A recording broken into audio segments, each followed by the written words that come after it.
राज्य धनबाद सहित कई जगहों पर ईडी की दबिश देखने को मिल रही है। 15 में दर्ज हुए केस को लेकर ईडी के छापेमारी।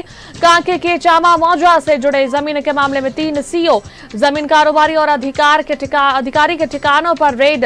रांची के पंडरा जगन्नाथपुर इलाके में भी रेड पड़ी है।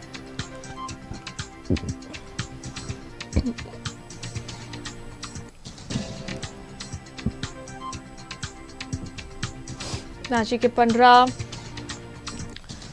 में छापेमारी हुई है। रांची, धनबाद सहित कई जगहों पर ईडी की दबिश। 15 में दर्ज हुए केस को लेकर ईडी की छापेमारी पड़ी है। कांके के चामा मौजा से जुड़े जमीन के मामले में 3 सीओ, जमीन कारोबारी और अधिकारी के ठिकानों पर रेड पड़ा है। रांची के पंडरा जगन्नाथपुर इलाके में भी रेड पड़ी है।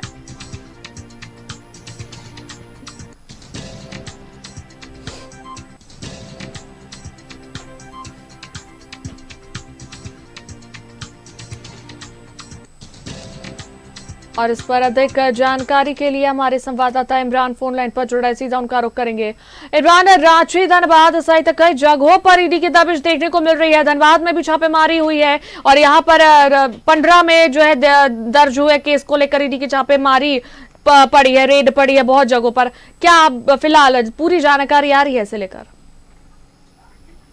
देखिए, जिस तरह से रांची धनबाद में ईडी की दबिश बढ़ी है, एंट्री हुई है, तो ऐसे में कई मामले हैं जिसे लेकर के ईडी जो है वो जांच करी है। जांच के क्रम में ईडी जो है इस पूरे मामले पर जो है आगे की कार्रवाई करेगी। क्योंकि पिछले दिनों रांची के पंडरा ओपी में एक मामला दर्ज कराया गया था, जिसमें ईडी को मैनेज करने के नाम पर कांके जमीन घोटाले से जुड़े मामले पर ईडी को मैनेज करने के नाम पर जो वहां के रहने वाले अधिवक्ता है, उसने तकरीबन 5 करोड़ रुपए से अधिक पैसे जो है वो लिए थे। और लेकिन यह मामला तब खुल गया जब अधिवक्ता के द्वारा जो दावे किए जा रहे थे, उसके बावजूद जो आरोपी बनाया गया है कांके जमीन घोटाले मामले में, उन तमाम लोगों के नाम जो हैं वो चार्जशीट में सामने आ गया था। जिसके बाद इस पूरे मामले में दोनों पक्षों की तरफ से पंडरा ओपी में एक शिकायत दर्ज कराई गई थी, एफआईआर दर्ज कराया गया था, जिस पर दोनों को अपने अपने आरोप जो है वह लगा रहे थे। तो इसी मामले को लेकर के ईडी जो है आज सुबह से ही लगातार कई जगहों पर छापेमारी कर रही है। एक तरफ जहां धनबाद के डीटीओ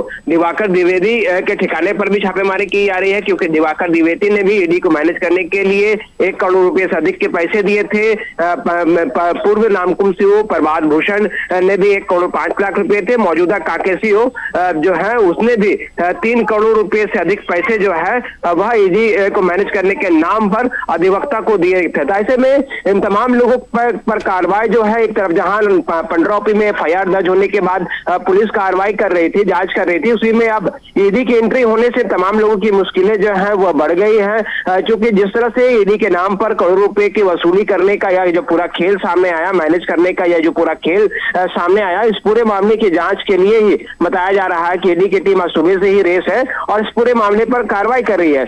चूंकि धनबाद इन दिनों इसलिए भी हॉट पॉइंट बना हुआ है कि पिछले दिनों झारखंड हाईकोर्ट से भी एक आदेश दिया गया था कोयले से जुड़े हुए मामले को लेकर के। तो ऐसे में डीटीओ के ठिकाने पर छापेमारी से कई तरह की बातें भी सामने आ रही है और कई तरह की जांच के दायरे में जो है डीटीओ के कार्यकाल को भी देखा जाएगा। तो तमाम चीजें हैं जो कि कई अलग अलग बिंदुओं पर जांच करने के लिए ईडी की टीम जो है आज सुबह से ही रेस है और लगातार इस पूरे मामले को लेकर के कार्रवाई में जुटी हुई है। अब देखना होगा कि जिस तरह से कांके जमीन घोटाले मामले पर ईडी को मैनेज करने के नाम पर करोड़ रुपए जिस तरह से हेरा फेरी की गई, बंदरबाट किया गया, एक स्थान से दूसरे स्थान पर भेजे गए और एक दूसरे पर जो शिकायत करता है वो आरोप भी लगा रहे हैं।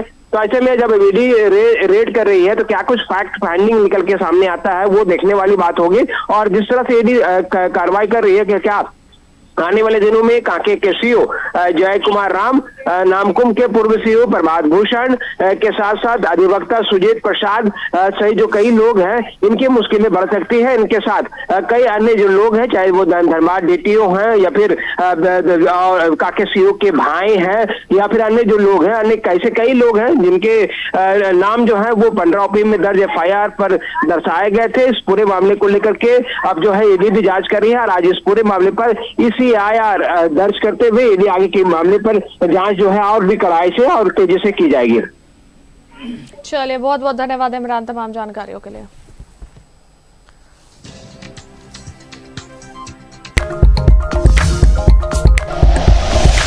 Like and share videos, subscribe करें हमारा चैनल और प्रेस करें बेल आइकॉन। News 11 भारत, सच है तो दिखेगा।